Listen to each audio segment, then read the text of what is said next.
যিহে চিলিণ্ডাৰৰ নাটনি চলিছে, মই সেইকাৰণে জুইতে ৰান্ধিবলৈ লৈছোঁ। জুইত ৰন্ধা অভ্যাস কৰিয়েই দিছোঁ, চিলিণ্ডাৰ নহ'লেও যাতে চলিব পাৰোঁ। এয়া মই সুন্দৰকৈ যোগাৰ কৰি লৈছোঁ। এইফালে মই ৰান্ধি আছোঁ।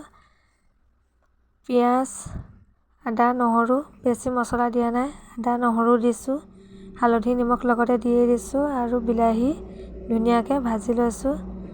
ধুনীয়াকৈ ভাজি হোৱাৰ পাছত মই মাংসখিনি দি দিম। ধুনীয়াকৈ ভাজি হৈছে আৰু মাংস দি দিছোঁ।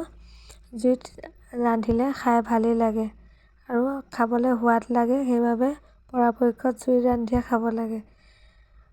চবতে এইটো সুবিধা নাথাকে, মানে সকলোৱে ঘৰত জুইত ৰন্ধাটো সুবিধাজনক নহয়।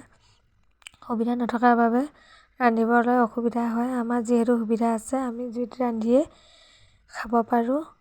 আৰু আলু দি দিলোঁ ধুনীয়াকৈ। আলু দি এয়া লৰাই লৈছোঁ চব্জিখিনি। জুইকুৰা ধুনীয়াকৈ জ্বলিছে। তাৰপৰা অলপ সিজাৰ পাছত পানী দি দিলোঁ।